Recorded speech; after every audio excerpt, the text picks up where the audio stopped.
Have you ever wondered what would happen if your phone died in an unfamiliar place? No Google Maps, no Waze, no satellite navigation. Just you and your sense of direction, or lack thereof. It's a moment of vulnerability that connects us to our ancestors in ways we rarely consider. For thousands of years, humans traversed vast oceans, crossed scorching deserts, and navigated dense forests without a single pixel of digital assistance. Yet somehow, they not only survived but thrived, building civilizations and connecting continents through trade and exploration.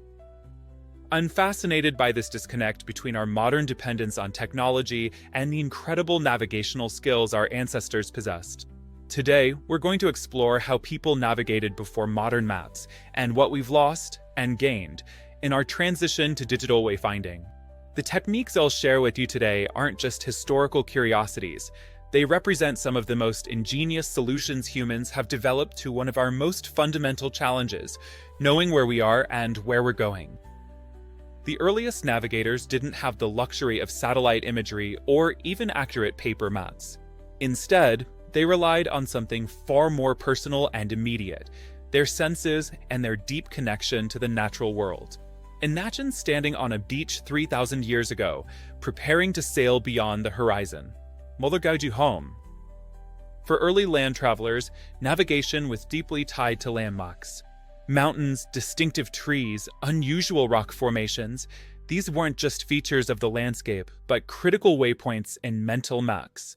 Indigenous peoples around the world developed sophisticated systems of memorized routes, often encoding them in psalms, stories, and ceremonies.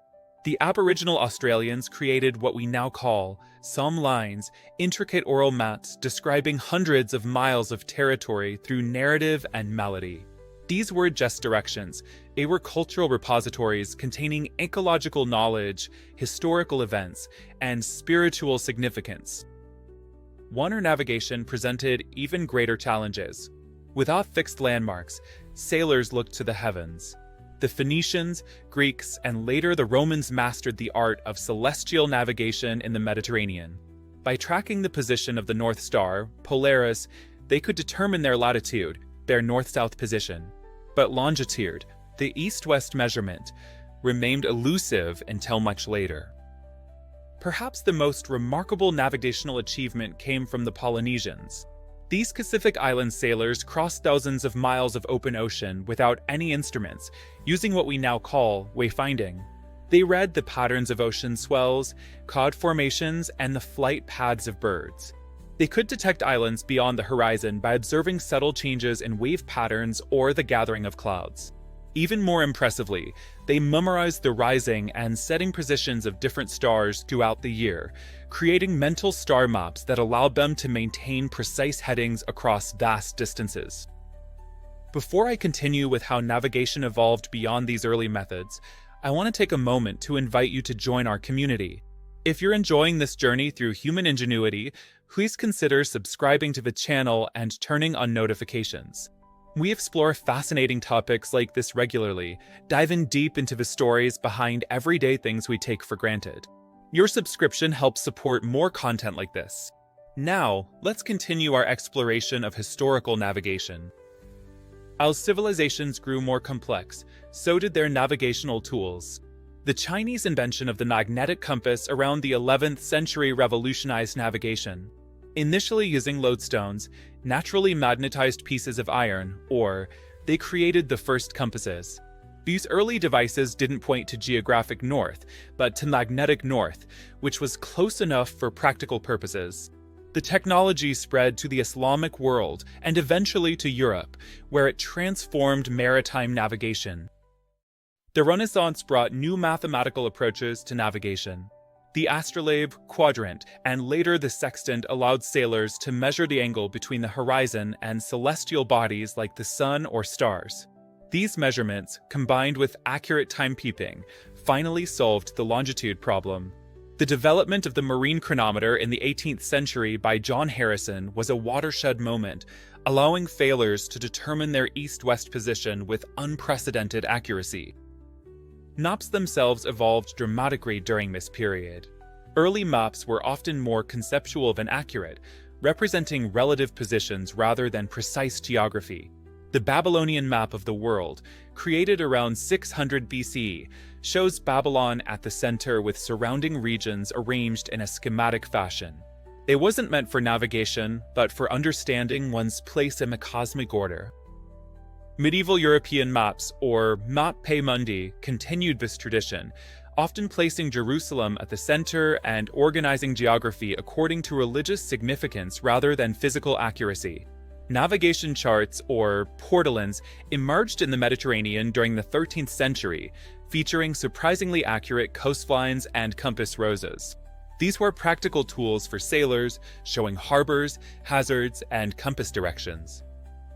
The age of exploration driven by European powers in the 15th to 17th centuries led to rapid advancements in mapmaking.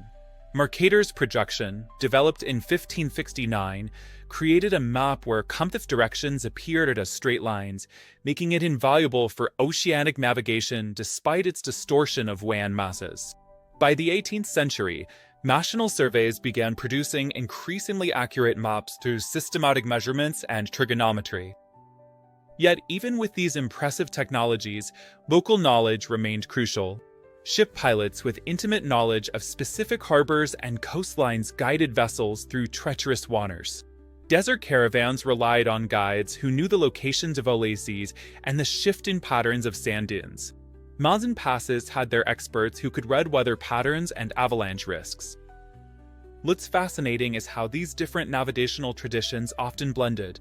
Arab traders combined celestial navigation with detailed knowledge of wind patterns. Pacific navigators incorporated European tools while maintaining their traditional wayfinding techniques. Chinese sailors used compasses alongside their understanding of seasonal winds and currents. The 19th and early 20th century saw navigation become increasingly scientific and standardized. The development of accurate nautical charts, lighthouses, and radio beacons created a global infrastructure for navigation. Aerial photography and later satellite imagery revolutionized mapmaking, allowing for unprecedented accuracy and detail. Yet despite these technological advances, traditional navigation skills persisted in many parts of the world. Inuit hunters in the Arctic continued to read subtle variations in snow and ice conditions.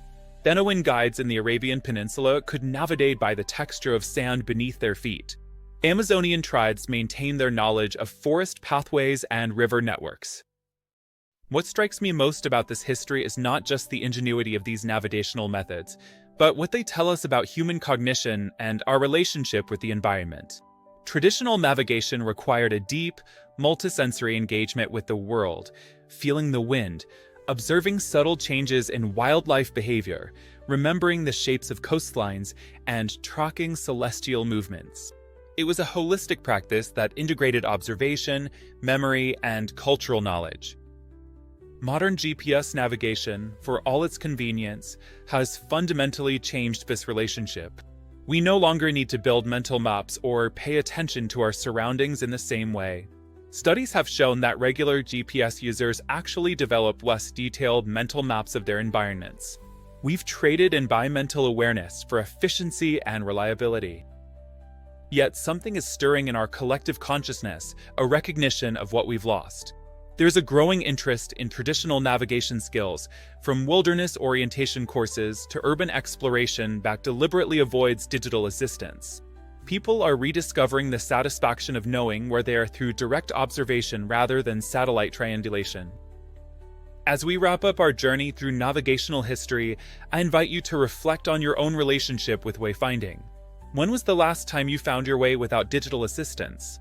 What landmarks do you use to orient yourself in your daily life? How would you navigate if your devices failed? If you've enjoyed this exploration of human ingenuity and adaptation, please take a moment to like this video and share your thoughts in the comments below. Have you ever had to navigate without modern technology? Do you have family stories about traditional navigation methods? I'd love to hear your experiences. And don't forget to subscribe for more videos that delve into the fascinating stories behind everyday aspects of human experience. Check the description for ways you can support the channel and help us continue creating content that connects our present to our remarkable past. Remember, The next time your phone battery dies or you lose signal, you're not just inconvenienced. You're experiencing a moment of connection with your ancestors, who for thousands of years navigated their world through observation, memory, and their deep human ingenuity. Sometimes, getting lost is the first step to finding a deeper connection with the world around us.